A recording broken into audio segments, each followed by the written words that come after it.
Le top news au cœur de l'action. Suivre les vents, cap sur l'horizon. Entre ciel, mer et flammes, toujours prêts. Les infos vite et l'histoire renaît. Des innovations qui défient la gravité. Des héros silencieux, des vies à sauver. Entre turbulences et ciel apaisé.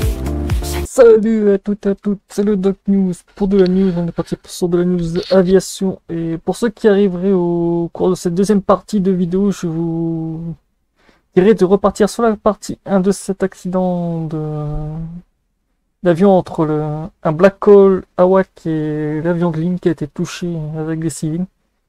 Parce que oui, sinon vous risquerez d'avoir des petits soucis de mélange. En plus, la vidéo apparaîtra en haut près des horaires et vous l'aurez aussi en fin de vidéo. Donc voilà.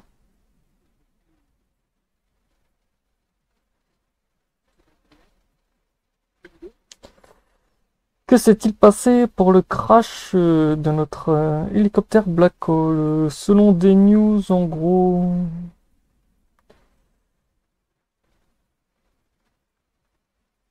ça serait un peu un Black Hole et j'en passe. Il aurait été en hélicoptère Black Hawk effectué un essai d'évacuation d'urgence avant le crash de Washington DC selon les autorités. On va analyser un peu tout ça.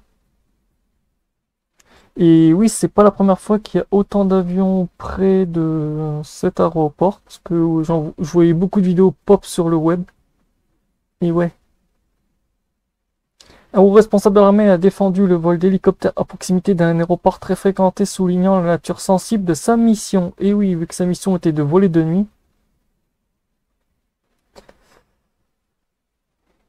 L'hélicoptère Black Hawk qui est rentré en collision avec un avion de ligne au-dessus de Washington DC s'entraînait à une hypothèse d'évacuation de dirigeants américains. À l'époque, selon les responsables américains, 3 soldats à bord de l'avion militaire ont été tués ainsi que 64 passagers à bord du jet américain Airlines. L'armée américaine a identifié 3 de ses soldats tués dans l'accident de samedi comme étant le capitaine Rebecca M.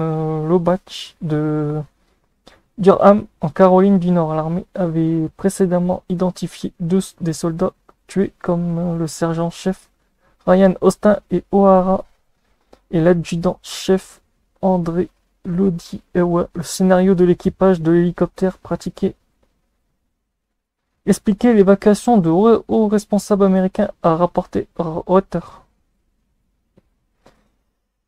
Il s'avère que l'hélicoptère effectuait un vol d'entraînement le long d'un itinéraire essentiel à une mission militaire rarement évoquée, évacuation de hauts responsables en lieu sûr en cas d'attaque contre les États-Unis, ont indiqué des responsables. Cette mission est connue sous le nom de continuité du gouvernement et de continuité des opérations vise à préserver la capacité du gouvernement à opérer en cas de catastrophe. Et comme certains qui l'auraient vu sur la vidéo, on voyait aussi l'hélicoptère sortir d'un bâtiment que même si vous regardez sur Google Maps, je vous montrerai dans une prochaine vidéo, ben on le voit pas, il est flouté. En gros, c'était un bâtiment d'extraction. En fait, il s'entraînait tout le temps, passait près de la rivière, mais je crois qu'en fait, l'arrivée de cet avion de ligne est un petit peu... Le nouveau secrétaire américain de la Défense, Peter, a révélé jeudi la mission d'entraînement de l'équipe du Black, affirmant qu'il effectuait un entraînement annuel de routine de vol de nuit sur un couloir standard pour une mission de continuité gouvernementale. L'armée a fait l'objet d'une surveillance pour avoir volé de nuit à proximité d'un aéroport très fréquenté, mais les responsables ont souligné la nature sensible de l'opération. Et oui, c'est sûr que voler de nuit, c'est pas la première fois qu'un hélicoptère se fait limite détecter, hein, ou que des pilotes de ligne disent allô, tour de contrôle, qu'est-ce qui se passe? On a un petit souci, on a un hélicoptère Black Hawk qui est un petit peu trop près en rasemote. Parce qu'il faut dire, il volait très très bas aussi, comme je vous ai montré la première partie de l'animation. L'hélicoptère volait très très bas et l'avion était en phase d'atterrissage, donc voilà. qui a fait que... En plus, c'était pas la première fois, parce que pour ceux qui auraient loupé la partie 1 de la vidéo, il y avait un même avion de ligne qui était arrivé sur la même piste, mais en latéral de l'autre côté. A dû faire deux demi-tours aussi, je crois que c'était en latéral ou en droit, parce que la piste était... L'avion a dû faire un demi-tour. En fait, l'anti-collision s'est activé. Mais ouais, c'est pas la première fois que les Américains font... Et je vois aussi beaucoup de vidéos aussi qui traînent sur le web aussi que l'aéroport de DC, parce qu'il y a la Maison Blanche pas loin. Ouais, il y a la Maison Blanche pas loin, il y a le Patagone encore plus loin et l'aéroport de DC Washington qui est juste à côté. Qui fait que voilà.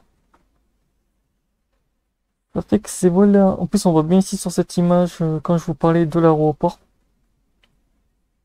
La piste là. En plus, ouais, l'avion venait comme ça et hop, il voulait se poser ici. L'autre avion avec l'hélicoptère qui se baladait par ici, ben lui, il voulait se poser en... Ça, c'est en fonction des vents. Ces pistes-là sont mis comme ça, en droite comme ça, et j'en passe. En gros, c'est pour éviter les trop de vents latéraux et tout. En fonction de la météo, les avions se posent soit tout droit, soit sur les pistes. À ce que je vois, celle-ci, elle est plus longue. Je crois qu'ils font tous la même taille.